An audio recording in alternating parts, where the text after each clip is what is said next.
Welcome to Sandhya cooking Kolkata. இன்றைக்கி நம்ம செம்மையான காரசாரமான ஒரு பூரி செய்ய போகிறோங்க. இந்த பூரி குழம்பு இல்லாமலே சாப்பிடலாம். செம்ம டேஸ்ட்டாக இருக்கும்.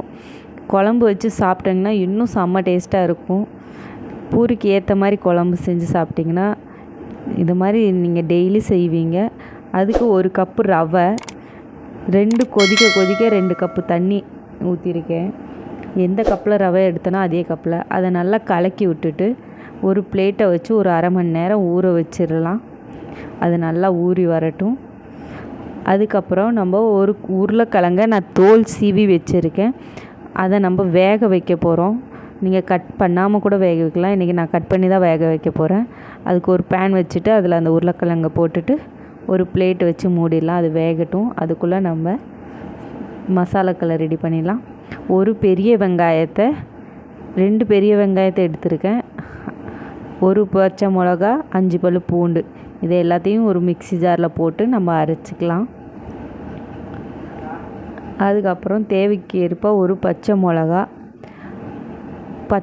குட்டி குட்டியாக கட் பண்ணியாச்சு. அப்புறம் கொத்தமல்லி, அதே மாதிரிக்கு கொத்தமல்லியும் கட் பண்ணி வச்சுக்கலாம் குட்டி குட்டியாக. அதுக்கப்புறம் உருளைக்கிழங்கு வெந்துருச்சு. நான் இப்போ கையாலேயே மசிச்சுக்க போகிறேன். உங்கள்கிட்ட ஏதாவது மசிக்கிற மாதிரி இருந்தால் அதை போட்டு மசிச்சுக்கோங்க. அப்புறம் நம்ம ரவை ஊற வச்ச ரவை ரொம்ப நம்ம தண்ணி போட்டதுனால நல்லா ஊறி வந்திருக்கு. அதனால் அது பத்தாதனால ஒரு கடாய்க்கு மாற்றிட்டேன். அதை நல்லா அழுத்தி பிசைஞ்சிட்டு அதுக்கப்புறம் நம்ம உருளைக்கிழங்கு மசிச்சு வச்ச அதுவும் போட்டுக்கலாம். அப்புறம் கொத்தமல்லி, பச்சை மிளகா, அப்புறம் அரைச்சி வச்ச பேஸ்ட்டு இது எல்லாத்தையுமே அதில் போட்டுக்கலாம்.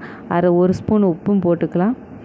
இதையும் நல்லா பெரட்டி விடலாம். பெரட்டி விட்டுட்டு தேவைக்கேற்ப 1 ஸ்பூன் மிளகாத்தூள், ஒரு அரை ஸ்பூன் மஞ்சத்தூள் இதையும் சேர்த்து நல்லா கலக்கி விட்டாச்சு. இப்போது நான் 1 கப்பு கோதுமை மாவு எடுத்திருக்கேன். நான் தேவைக்கேற்ப அப்பப்போ போட்டு நல்லா பிசைஞ்சு எடுத்துக்கலாம்.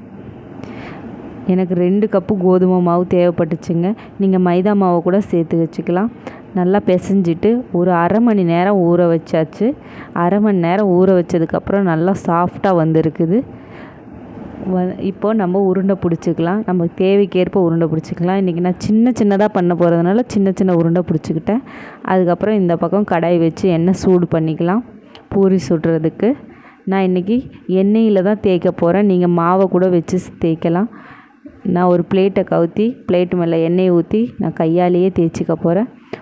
உங்களுக்கு தேவைன்னா மாவால் கூட நீங்கள் தேய்ச்சிக்கலாம். நான் கையாலேயே தேய்ச்சி போட்டுக்க போகிறேன். எண்ணெய் சூடாயிருச்சு. நம்ம பூரியை போட்டாச்சு. இது அழகாக பொரிஞ்சு வரும். செம்ம டேஸ்ட்டாக இருக்கும் இது சாப்பிட்றதுக்கு. எனக்கு இது பொரிக்கும் போதே வாசனை செம்மையாக தூக்கும். அப்பள சைஸுக்கு தான் இன்றைக்கி நான் தேய்ச்சி எடுத்திருக்கேன். இதே மாதிரிக்க சின்னதாக இருந்துச்சுன்னா நல்லா பொசுன்னு வீங்கி வரும். அதனால் நான் இந்த மாதிரிக்க குட்டி குட்டியாக தேய்ச்சி எடுத்துக்கிட்டேன். இதே மாதிரிக்க எல்லா பூரியையும் நான் சுட்டு எடுத்துக்கிட்டேன். பாருங்கள், நம்ம பூரி செம்மையாக ரெடி ஆயிடுச்சு. இது அப்படியே சாப்பிடலாம். குழம்பு வச்சு சாப்பிடும்போது ஏதாவது கிரேவி செம்ம டேஸ்ட்டாக இருக்கும். தேங்க்யூ, பாய்.